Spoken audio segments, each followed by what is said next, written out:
वक्फ संशोधन विधेयक 2024 कल लोकसभा में पास हो गया है। इसको लेकर के बातचीत करने के लिए यूपी सरकार के अल्पसंख्यक कल्याण मंत्री दानिश आज़ाद जी हमारे साथ हैं। सर, जब से ये बिल जो है चर्चा में आया था तब से तमाम विरोध जो है वो हो रहे थे। अब लोकसभा में पास हो गया है अभी भी, लेकिन जो तमाम लोग हैं उनका ये मानना है, तमाम अलग अलग जो राजनीतिक दल हैं, तमाम मुस्लिम संगठन हैं, कि उनका जो अधिकार है वो कहीं ना कहीं छीना गया है और वो इस बिल की मुखालफत कर रहे हैं। देखिए, इस बिल का विरोध करने का कहीं से कोई तात्पर्य नहीं बनता। वक्फ अमेंडमेंट एक्ट आज मुस्लिम समाज के डेवलपमेंट के लिए बहुत एक मील का पत्थर साबित होगा, मुझे पूरा विश्वास है। इस अमेंडमेंट के आने के बाद वक्फ की संपत्तियों का जो मिसमैनेजमेंट होता था, जो मिसहैंडलिंग होती थी, वो तमाम चीज़ों में रुकावट आएगी।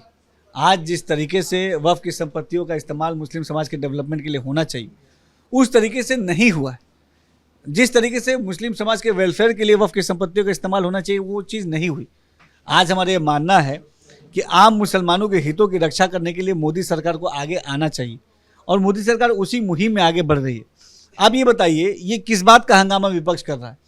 वक्फ बोर्ड जो है एक एडमिनिस्ट्रेटिव बॉडी है, ये प्रशासनिक बॉडी है, कोई धार्मिक बॉडी नहीं है, सबसे पहली बात। और ऐसा अमेंडमेंट पहली बार नहीं हो रहा है, इससे पहले भी अमेंडमेंट हुए हैं। 95 में, 2013 में, 1954 में अमेंडमेंट हुए हैं। वक्फ की संपत्ति की प्रॉपर ऑडिटिंग होनी चाहिए, प्रॉपर मैनेजमेंट होना चाहिए, प्रॉपर हैंडलिंग होनी चाहिए। वक्फ बोर्ड की संपत्तियों पे स्कूल, कॉलेज, हॉस्पिटल खुले ताकि जो मुस्लिम समाज है, पासमानदा समाज है, उसके वेलफेयर के लिए काम हो। वक्फ बोर्ड की संपत्तियों में जो मुतवल्ली हैं उनको नियुक्त करने का एक प्रॉपर मैकेनिज्म होना चाहिए। वक्फ बोर्ड का जो रेवेन्यू मॉडल है उसको एक प्रॉपर रेवेन्यू मॉडल हमें डेवलप करना चाहिए। वक्फ बोर्ड के माध्यम से हमको अपनी जो मुस्लिम महिलाएं हैं उनके वेलफेयर के लिए काम करना चाहिए। यही इस अमेंडमेंट की मूल भावना है। तो इसमें क्या गड़बड़ है? अगर वक्फ बोर्ड में मुस्लिम महिलाओं का पार्टिसिपेशन बढ़ेगा तो उसमें कोई गलत नहीं है। वक्फ बोर्ड में अगर पासमानदा मुसलमानों का पार्टिसिपेशन बढ़ेगा, कहीं कोई गड़बड़ नहीं है। वक्फ बोर्ड के माध्यम से हम स्कूल, कॉलेज, हॉस्पिटल खोलेंगे जहाँ मुस्लिम समाज के वेलफेयर के लिए काम होगा, इसमें कहीं कोई गड़बड़ नहीं है। वक्फ के माध्यम से हम मुस्लिम समाज की उन्नति को सुनिश्चित करेंगे, इसमें कहीं कोई गलत नहीं है। हमारे कल गृहमंत्री जी ने भी साफ स्पष्ट कहा सदन में कि वक्फ बोर्ड के माध्यम से हम मुस्लिम समाज के हितों की रक्षा करने के लिए एक बहुत ऐतिहासिक कदम उठा रहे हैं। और मुझे लगता है कि जो भी इसका विरोध कर रहे हैं वो या तो वो सही से इस अमेंडमेंट को उन्होंने पढ़ा नहीं है, या तो उनके नीयत में मुसलमानों की तरक्की नहीं है। जो संगठन या जो तमाम जो मौलाना इसका विरोध कर रहे हैं या सड़कों पर उतरने की बात कह रहे हैं, उनको लेकर के क्या संदेश आप? नहीं, देखिए, देश सदन में ये बिल पेश हो रहा है और बिल पेश होने के बाद ये कानून बनेगा और कानून को सबको मानना है। ये देश संविधान से चलेगा, बाबा साहब के संविधान से ये देश चलेगा। हमारी मोदी सरकार बाबा साहब के संविधान को मानने वाली सरकार है। हमारी मोदी सरकार लोकतंत्र के हितों की रक्षा करने वाली सरकार है। कांग्रेस पार्टी अगर इसका विरोध कर रही है तो क्या वो स्पष्ट करे, क्या वो देश के संविधान को मानने का विरोध कर रही है? क्या वो देश के संविधान को नहीं मानेगी? देश के लोकतांत्रिक व्यवस्था को कांग्रेस पार्टी नहीं मानेगी? या तमाम विपक्षी दल अगर इसके विरोध की बात कर रहे हैं तो क्या वो बाबा साहब के लोकतांत्रिक व्यवस्था का विरोध कर रहे हैं? इस बात को स्पष्ट करना चाहिए। ये लोग जो अपने हाथों में जो है संविधान की किताब लेके घूमते हैं, वही लोग संविधान का अपना अपमान करने पे आज इतने उतारू हैं। ये कहीं से भी एक्सेप्टेबल नहीं है। आम मुसलमान पूरी तरीके से वक्फ संशोधन अधिनियम के साथ खड़ा है। मुसलमान की उन्नति होनी चाहिए, समृद्धि होनी चाहिए, वक्फ के माध्यम से मुसलमानों के डेवलपमेंट का काम होना चाहिए। ये हमारी सरकार की सोच है। अगर उत्तर प्रदेश की बात करें तो उत्तर प्रदेश में कुल कितनी वक्फ की संपत्तियां हैं और ये इनमें विवाद किन चीज़ों को लेकर के है, किन संपत्तियों के लिए, इसका अगर कोई आंकड़ा अगर आप बताओ। देखिए, बहुत अच्छा आपने सवाल पूछा। 1.25 लाख से अधिक उत्तर प्रदेश में वक्फ बोर्ड की संपत्तियाँ हैं और मेरा ये अपील है कि आप खुद जाके देखिए अलग अलग जनपदों में कि वक्फ की संपत्तियों का यूटिलाइजेशन आखिर कैसे हुआ है। हर जनपद में हज़ारों की संख्या में वक्फ की संपत्ति है और वो वक्फ की संपत्ति आखिर किस तरीके से उसका यूटिलाइजेशन हो रहा है। क्या वहाँ पे स्कूल, कॉलेज, हॉस्पिटल खुले हैं? क्या वहाँ पे स्किल डेवलपमेंट सेंटर खुले हैं? क्या वहाँ पे स्टेडियम्स और ये सारी चीज़ें खुली हैं जिससे मुसलमानों का वेलफेयर हो सके?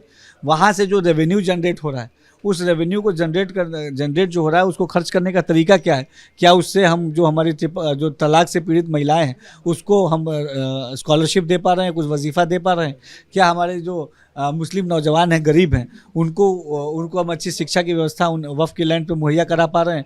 ऐसा कुछ नहीं हो रहा है।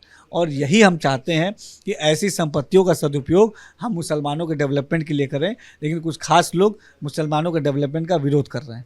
इसमें अगर आपने 1.25 लाख संपत्तियों की बात करी, इसमें अगर विरोध किन संपत्तियों को लेकर, या कैसी कितनी लगभग ऐसी संपत्तियां हैं जो रजिस्टर्ड नहीं हैं, या जिसको लेकर के विरोध ये हो रहा है कि मतलब हम तो यही कह रहे हैं कि वक्फ बोर्ड का प्रॉपर डॉक्यूमेंटेशन होना चाहिए, वक्फ बोर्ड की प्रॉपर ऑडिटिंग होनी चाहिए, वक्फ बोर्ड की जो संपत्तियां हैं उसको प्रॉपर मैनेज करना चाहिए। ये जो इलीगल इंक्रोचमेंट की शिकायतें आती हैं, अवैध कब्जों की शिकायतें आती हैं वो इसीलिए आती है कि प्रॉपरली ग्राउंड लेवल पे उनका मैनेजमेंट सही से नहीं होता, इसीलिए शिकायत आती है।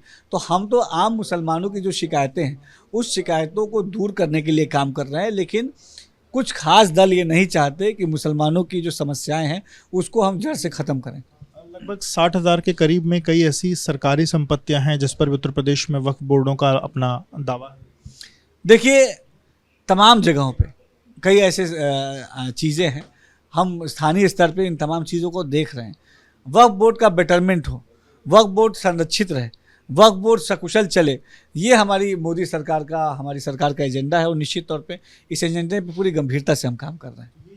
जिन सरकारी संपत्तियों को लेकर के अगर दावा किया जा रहा है, तो अब ये कहीं ना कहीं जब ये बिल पास हो जाएगा, एक्ट बन जाएगा, तो इन संपत्तियों का दावा भी कहीं ना कहीं जो है वो क्या मतलब अब यहाँ से वो नहीं कर सकेंगे दावा, या उसको लेकर अभी ये सदन के पटल पे अभी आज राज्यसभा में ये जाएगा और जब ये ब्लैक एंड वाइट पेपर पे आएगा तो कई सारी चीज़ें हम जो दिशा निर्देश मिलेगा माननीय हमारे संसद, हमारे केंद्रीय नेतृत्व का, हमारे जो ये बनेगा, जो लॉ बनेगी, उस अकॉर्डिंग जो भी चीज़ उचित होगी मुस्लिम समाज के डेवलपमेंट के लिए हम वो चीज़ करेंगे। हम एक चीज़ बहुत सुनिश्चित करना चाहते हैं, उसके लिए हमारा कॉन्सेप्ट पूरी तरीके से क्लियर है कि मुसलमानों के विकास के लिए ठोस काम करने का ये वक्त है। आज़ादी को 75 साल से अधिक हो गए, लेकिन आज भी मुसलमानों के विकास के लिए ठोस काम नहीं हुआ। 2014 के बाद से मोदी सरकार जब से आई, हमने शिक्षा, सुरक्षा, स्वास्थ्य, रोजगार, हर तरीके से हर कसौटी पे मुसलमानों को आगे बढ़ाने का काम किया। वक्फ अमेंडमेंट एक्ट उसी दिशा में एक बहुत सकारात्मक कदम है। सवाल, जितनी अभी वक्फ की संपत्तियां हैं उसकी अभी आय क्या होती है और उसकी आय क्या होनी चाहिए, क्या अनुमान है आप लोग? देखिए, यही तो बात है, प्रॉपर ऑडिटिंग वक्फ की संपत्तियों की होनी चाहिए, वो नहीं होती है। वहाँ से जो रेवेन्यू जनरेट होना चाहिए वो नहीं होता है। उस रेवेन्यू जो जनरेट हो रहा है उसका प्रॉपर यूटिलाइजेशन खर्च करने में होना चाहिए, वो नहीं होता है। उस जो रेवेन्यू जनरेट हो रहा है उसका यूज़ हमारे मुस्लिम समाज के वेलफेयर के लिए होना चाहिए, वो नहीं होता है। मोटी आंकड़ा कितना है? ऐसी जगह मैं बता रहा हूँ, मोस्टली ऐसी जगहों पे ऐसी बातें आती है कि जो कोई रेवेन्यू मॉडल प्रॉपर एक मैकेनिज्म नहीं तैयार किया गया। अब ये अमेंडमेंट आने के बाद एक प्रॉपर मैकेनिज्म तैयार होगा और निश्चित तौर पे हम अपने जो मुस्लिम समाज के लोग हैं उनके वेलफेयर के काम को और मजबूती से कर पाएंगे।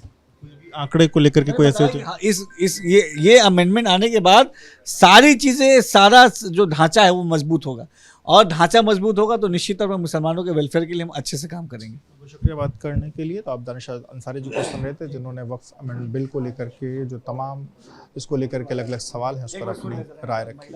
कैमरामैन प्रेम सिंह के साथ विवेक, रवि न्यूज़, लखनऊ।